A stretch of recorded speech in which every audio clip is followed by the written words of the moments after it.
جی، تو داستان اب کہاں سے شروع ہوگی؟ داؤد ایک دفعہ پھر عبداللہ کے ساتھ بیٹھا تھا اور اپنے موبائل سے ان تصویری دستاویزات کو غور سے دیکھ رہا تھا۔ اس کے انہماک کو دیکھتے ہوئے عبداللہ نے اس سے دریافت کیا۔ داؤد نے کہا، دستاویز کا یہ حصہ اب دوبارہ ہمیں فارس سے صدوق کی طرف لے جاتا ہے۔ صدوق نے اپنے پردادا فارس کے احوال کے بعد دوبارہ اپنے احوال لکھنے شروع کیے، جو میں آپ کو سناتا ہوں۔ میرے پردادا فارس اپنی داستان مجھے سنا کر رخصت ہو گئے، مگر برقوقبا کے مسیح ہونے اور اپنے والد اور دادا کے نظریات پر اب مجھے یقین نہیں رہا تھا۔ گرچہ ابتدا میں برقوقبا کو فتوحات حاصل ہوئیں اور فلسطین کی ریاست یہودیہ کے ایک بڑے حصے پر اس کا اقتدار قائم ہو گیا، مگر اس کے بعد رومیوں نے پوری طاقت کے ساتھ اس بغاوت کو کچلنے کے لیے حملہ کیا۔ میرے دادا کو بزرگ فارس کی باتیں سن کر کچھ اندازہ ہو چکا تھا کہ کیا ہونے والا ہے، اس لیے وہ رومیوں کے حملے سے قبل ہی مجھے، میری والدہ اور خاندان کو لے کر فلسطین سے شام کے دور افتادہ علاقے میں چلے گئے تھے، جبکہ میرے والد نے برقوقبا کے ساتھ رومیوں کے مقابلے کا فیصلہ کیا تھا۔ مگر وہی ہوا جو بزرگ فارس نے کہا تھا۔ رومیوں نے برقوقبا اور اس کی فوجوں کو بدترین شکست دی۔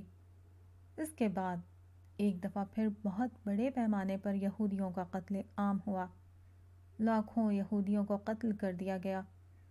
بچے کچے یہودیوں کو ہمیشہ کے لیے فلسطین سے نکال دیا گیا۔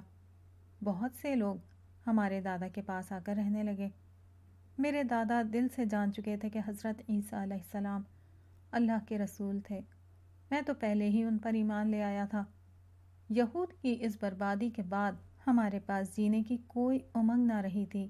بس ایک ہی چیز مجھے زندہ رکھے ہوئے تھی، عرب کے اس پیغمبر کا انتظار جو دنیا کا سردار ہے، مگر خبر نہیں کہ دنیا کا وہ سردار کب آئے گا۔ آج کے دن تک جب میری ہڈیاں بوڑھی ہو چکی ہیں اور میرے بال سفید ہو چکے ہیں، میں اسی پیغمبر کے انتظار میں زندہ ہوں، لیکن لگتا ہے کہ میرے نصیب میں اس عظیم پیغمبر کو دیکھنا نہیں ہے جو دنیا کا سردار ہے۔ اب جب کہ موت میری سمت تیزی سے بڑھ رہی ہے، میں نے اپنی زندگی کے اہم ترین احوال لکھ کر محفوظ کرنے کا فیصلہ کر لیا ہے۔ میں نہ صحیح مگر میری اولاد میں سے کوئی نہ کوئی خوش نصیب وہ دن دیکھے گا کہ جب عرب سے دنیا کا سردار آئے گا۔ یہ حصہ سنانے کے بعد داؤد رکا اور کہنے لگا، یہ اس عذاب کی آخری قسط تھی جو حضرت عیسیٰ علیہ السلام کے بعد فلسطین میں یہود پر نازل ہوا۔ انہوں نے بغاوت کی جسے کچل دیا گیا۔ ایسی چیزوں کو پڑھنا بہت آسان کام ہے، مگر سچی بات یہ ہے کہ اس دور میں کھڑے ہو کر ان واقعات کو دیکھنا اور ان کو سہنا بہت مشکل کام ہے۔ عبداللہ نے اس کی تائید کرتے ہوئے کہا، آپ نے درست کہا۔ خود ہمیں دیکھیے کہ ہم آج بھی کم و بیش اسی کیفیت میں ہیں۔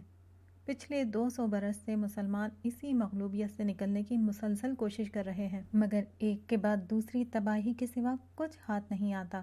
پچھلے 200 برسوں میں کچھ نہیں تو کروڑ سے اوپر مسلمان مختلف ممالک میں مارے جا چکے ہیں۔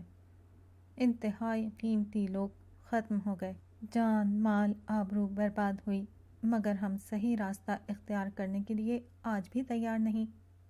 داؤد نے سوالیہ لہجے میں دریافت کیا، صحیح راستہ؟ عبداللہ نے کہا، دعوت کا راستہ، صبر کا راستہ، ایمان کا راستہ، اخلاق کا راستہ، یہی واحد راستہ ہے۔ اس کے سوا ہر دوسرا راستہ تباہی کی طرف جاتا ہے۔ داؤد نے پوچھا، آپ کے خیال میں اس راستے پر بار بار جانے کی وجہ کیا ہے؟ عبداللہ نے قدرے دکھ کے ساتھ بولنا شروع کیا، وجہ یہ ہے کہ جو لوگ تباہی کے اس راستے پر پوری قوم کو دھکیل رہے ہیں، وہ خود اس تباہی سے بچتے رہتے ہیں۔ ان کے جوان بیٹے نہیں مرتے، ان کی بیٹیوں کی عصمت دری نہیں ہوتی، ان کی جائیدادیں تباہ نہیں ہوتی۔ اس کے برعکس جذباتی باتیں کر کے لوگوں میں لیڈرشپ حاصل کرنا بہت آسان ہو جاتا ہے۔ ایسے لیڈر خود محفوظ رہتے ہیں، اپنے گھروں میں مزے کی زندگی گزارتے ہیں، البتہ نفرت اور جذبات پر مبنی تقریریں کرتے رہتے ہیں۔ لوگ ان کی باتوں میں آ جاتے ہیں اور پے در پہ تباہی ان کا مقدر بنتی چلی جاتی ہے۔ پھر وہ خاموش ہو گیا۔ کچھ دیر خاموشی چھائی رہی، جس کے بعد عبداللہ نے کہا، خیر چھوڑیں اس مرثیہ خوانی کو، آپ اگلا حصہ بیان کیجیے۔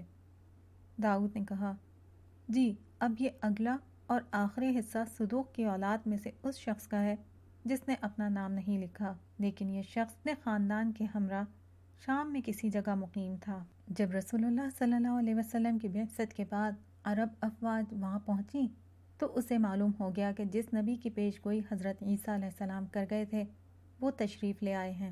چنانچہ یہ آخری حصہ اس نے تحریر کیا اور پھر ان تمام تحریروں کو اس غار میں منتقل کر دیا جہاں سے یہ مجھے ملی تھی۔ عبداللہ نے کہا، تو پھر سنائیے اس میں کیا لکھا ہے؟ جی میں سناتا ہوں، یہ کہہ کر داؤد نے داستان کا آخری حصہ بیان کرنا شروع کیا۔ میں ہی وہ خوش نصیب ہوں، میں فارس کی اولاد میں سے ہوں، میں صدوق کی اولاد میں سے ہوں۔ آخر کار 4 صدیوں کے انتظار کے بعد عرب میں دنیا کا سردار آ ہی گیا، مگر اس عرصے میں دنیا کتنی بدل چکی ہے۔ یہودی تو عیسیٰ علیہ السلام کی مخالفت کر کے برباد ہو گئے تھے، مگر عیسائیوں نے بھی رومی سلطنت اور بت پرستوں کے بہت ظلم جھیلے، یہاں تک کہ قسطنطین کے زمانے میں رومی سلطنت کا مذہب عیسائیت ہو گیا، ہر طرف عیسائیت پھیل گئی۔ مگر بدقسمتی سے یہ وہ عیسائیت نہ تھی جو حضرت عیسیٰ علیہ السلام دے کر گئے تھے، یہ سینٹ پال کا مذہب تھا جس میں حضرت عیسیٰ علیہ السلام کو اللہ کا بیٹا بنا دیا گیا تھا۔ صدوق کی تحریر ایک مقدس امانت کی طرح ہمارے خاندان میں نسل در نسل منتقل ہوتی رہی ہے۔ صدوق عیسائی ہو گئے تھے مگر ہمارا خاندان پال کے دین پر نہ تھا جو حضرت عیسیٰ علیہ السلام کو اللہ کا بیٹا کہتا تھا۔ ہم خدائے واحد کے ماننے والے تھے، عیسیٰ علیہ السلام کو اللہ کا پیغمبر ماننے والے تھے۔ صدوق نے ساری زندگی لوگوں کو اسی کی تلقین کی، لوگوں کی ایک بہت بڑی تعداد اسی عقیدے پر قائم رہی، یہاں تک کہ ہماری خوش نصیبی کا سورج طلوع ہوا، عرب میں دنیا کے سردار کا ظہور ہوا، اللہ کے رسول محمد صلی اللہ علیہ وسلم کا جلوہ طلوع ہوا اور کل عالم سے اندھیرا دور ہونے لگا۔ ہماری بدقسمتی ہے کہ ہم شام میں رہتے تھے۔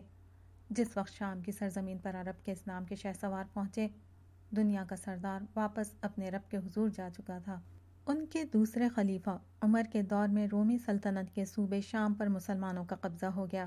ہم تو صدیوں سے اس مقدس لشکر کے منتظر تھے جسے عیسیٰ ابن مریم نے بھاری پتھر کہا تھا۔ اس بھاری پتھر نے روم اور ایران کی عظیم سلطنتوں کو پیس کر رکھ دیا ہے۔ خدا کی بادشاہی اب دنیا پر قائم ہو چکی ہے، ہر ظلم کا خاتمہ ہو چکا ہے، شیر اور بکری ایک گھاٹ پر پانی پیتے ہیں۔ ہمارے حکمران ایسے لوگ ہیں جن کی رعایا امیری کی اور وہ خود فقیری کی زندگی گزارتے ہیں۔ ہر شخص کو اپنے مذہب پر عمل کرنے کی آزادی ہے، کسی طاقتور کی مجال نہیں کہ کسی کمزور پر ظلم کر سکے۔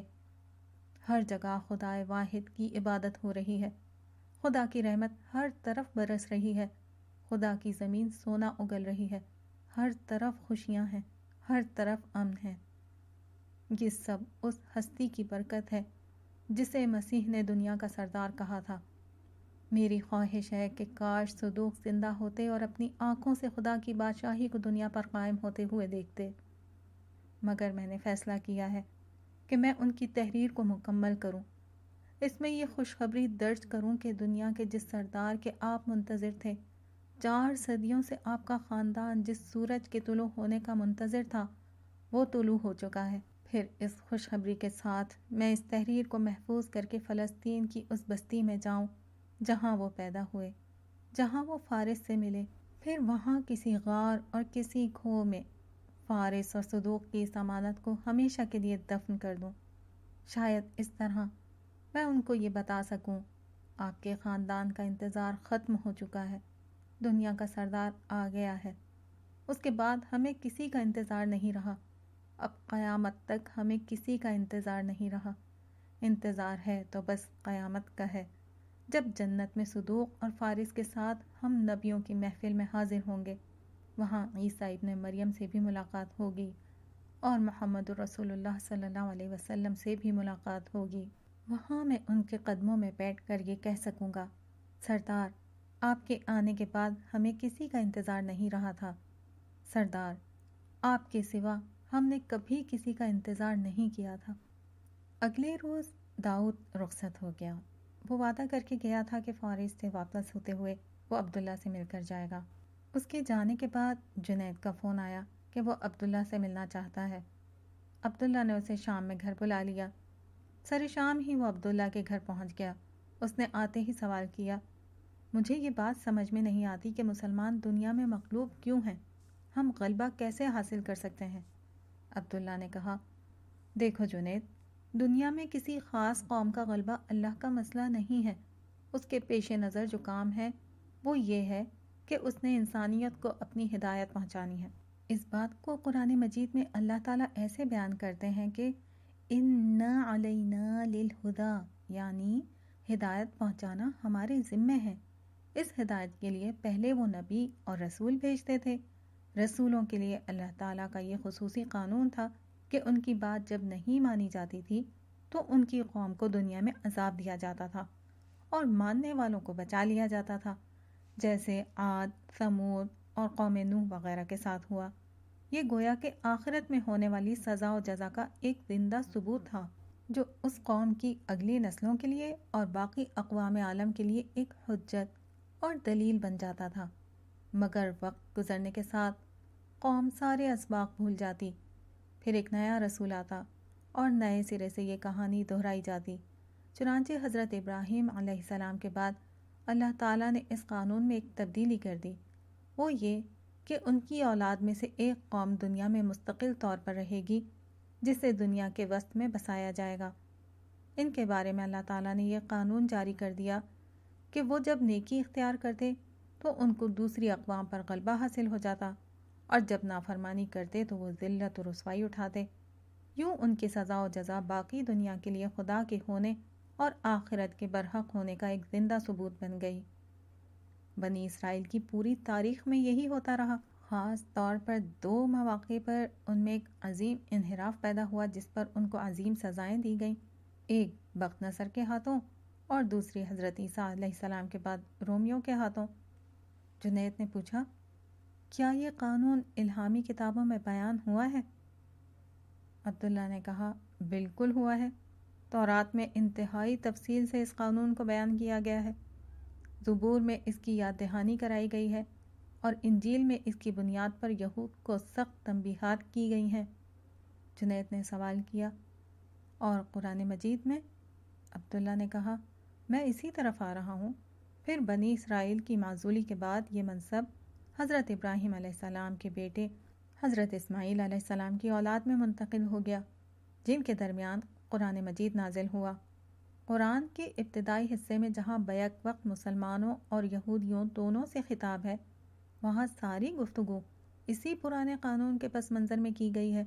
یہ بتایا گیا ہے کہ یہودیوں کو تمام دنیا والوں پر فضیلت دی گئی۔ یہ فضیلت کسی نسلی وابستگی کی بنا پر نہیں دی گئی تھی، بلکہ ایمان و اخلاق کے اس عہد کی پاسداری سے مشروط تھی جس کا تفصیلی ذکر تورات میں ہوا ہے۔ پھر سورہ بقرہ میں یہ بتایا گیا ہے کہ یہود نے اس عہد کو اپنی تاریخ میں جب بھی پامال کیا ان کو بدترین سزا دی گئی۔ پھر یہ بھی بتایا گیا ہے کہ دنیا کی امامت کا یہ منصب اصلاً حضرت ابراہیم علیہ السلام اور ان کی اولاد میں سے صالح لوگوں کو دیا گیا ہے، اور اب یہی یہود نبی آخر الزماں صلی اللہ علیہ وسلم کا انکار کر کے اور اپنی مسلسل نافرمانیوں کے بنا پر خدا کے غضب کے مستحق ہو چکے ہیں۔ چنانچہ ان کو منصب امامت سے معزول کر کے حضرت ابراہیم علیہ السلام کے بڑے بیٹے اسماعیل علیہ السلام کی اولاد کو یہ منصب دیا جا رہا ہے تاکہ یہ انسانیت پر حق کی گواہی دے سکیں۔ جنید نے الجھے ہوئے لہجے میں کہا، لیکن اس قانون کو قرآن میں بالکل کھول کر کیوں نہیں بیان کیا گیا؟ عبداللہ نے کہا، دیکھیے، اس کی دو وجوہات ہیں۔ ایک تو یہ کہ یہ قانون بہت تفصیل سے تورات میں بیان ہو چکا تھا، دوسرا یہ کہ قرآن میں یہ قانون جگہ جگہ بیان ہوا ہے، مگر چونکہ اس قانون کا اظہار تاریخ ہی میں ہوا ہے، اس لیے قرآن مجید اس قانون کے اطلاق کو تاریخ کی روشنی میں بیان کرتا ہے۔ قرآن کی ابتدا کی 5 سورتیں جو 1/4 قرآن پر مشتمل ہیں، اسی قانون کے اطلاق کو بیان کرتی ہیں کہ یہود کے کیا جرائم ہیں جن کی بنا پر ان کو منصب امامت سے ہٹایا جا رہا ہے، اور کیوں اب مسلمانوں کو اس منصب پر فائز کیا جا رہا ہے۔ اس کے علاوہ بھی قرآن مجید میں دیگر کئی مقامات پر یہود کے حوالے سے اس قانون کی خلاف ورزی کے نتائج بیان کیے گئے ہیں۔ پھر سورہ والتین میں بنی اسرائیل کے عروج و زوال کی پوری تاریخ کی قسم کھا کر یہ بتایا گیا ہے کہ دینونت یا سزا و جزا تو ایک تاریخی مسلمہ ہے جس کا کوئی انکار نہیں کر سکتا۔ جنید نے کہا، وہ صورت تو مجھے یاد ہے، اس میں یہ کیسے بیان ہوا ہے؟ عبداللہ نے کہا، اس میں طور پہاڑ کی قسم کھائی گئی ہے۔ اسی پہاڑ کے دامن میں بنی اسرائیل کو شریعت عطا کر کے ان کے عروج اور غلبے کا فیصلہ کیا گیا تھا۔ ساتھ میں تین کے پہاڑ اور اس پر موجود زیتون کے گاؤں کی قسم کھائی گئی ہے۔ انجیل میں واضح طور پر ان دونوں جگہوں کا نام لے کر یہ بتایا گیا ہے کہ یہی وہ جگہ ہے جہاں سے یہود کے کفر کرنے کے بعد حضرت عیسیٰ علیہ السلام کو آسمان کی طرف اٹھایا گیا اور یہود کی سزا کا فیصلہ ہوا۔ چنانچہ قرآن مجید ان مقامات کی قسم کھا کر انہیں گواہی میں پیش کرتا ہے کہ دنیا میں ہم اگر یہ سزا و جزا کرتے رہے ہیں تو یہ واقعہ اس بات کا بیان ثبوت ہے کہ آخرت کی سزا و جزا بھی برحق ہے۔ پھر صحابہ کرام کے حوالے سے قرآن کریم سورہ نور میں صراحت سے یہ قانون بیان کرتا ہے کہ جو لوگ ایمان لائیں گے اور عمل صالح کریں گے ان کو ہم زمین میں خلافت اور غلبہ دیں گے۔ اس سے زیادہ صریح الفاظ میں یہ بات کیسے سمجھائی جائے کہ دنیا پر غلبہ ایمان اور عمل صالح کا نتیجہ ہے؟ کسی اور جد و جہد کا اس سے کوئی تعلق نہیں، نہ اسے نصب العین کے طور پر پیش کیا جا سکتا ہے۔ ایمان، اخلاق، عمل صالح یہی اصل مطالبہ ہے اور اسی پر ہمارا عروج و زوال منحصر ہے۔ عبداللہ یہ کہنے کے بعد خاموش ہوا، پھر ایک گہرے تاثر کے بعد بولا، میں مذہب کے ساتھ تاریخ کا بھی طالب علم ہوں اور پوری دیانت کے ساتھ تمہیں بتانا چاہتا ہوں کہ پچھلے 4000 برس میں یعنی حضرت ابراہیم علیہ السلام کے بعد سے اللہ تعالیٰ نے اس قانون پر اس طرح عمل کیا ہے کہ انسان پڑھ کر ششدر رہ جاتا ہے۔ یہود کے عروج و زوال کا تو میں تمہیں بتا چکا ہوں۔ ان کی طرح مسلمانوں نے اپنی تاریخ میں 2 مرتبہ بدترین انحراف کیا، چنانچہ یہود کی طرح ان کو بھی سزا دی گئی۔ پہلے فساد کے موقع پر جیسے وقت نصر مشرق سے حملہ آور ہوا تھا، تاتاری بھی مشرق سے اٹھے اور مسلمانوں کو برباد کر دیا۔ پھر دوسرے فساد کے موقع پر جیسے مغرب سے رومیوں نے حملہ کیا تھا، اسی طرح پچھلے 200 برس سے مسلمان مغربی طاقتوں سے پٹ رہے ہیں۔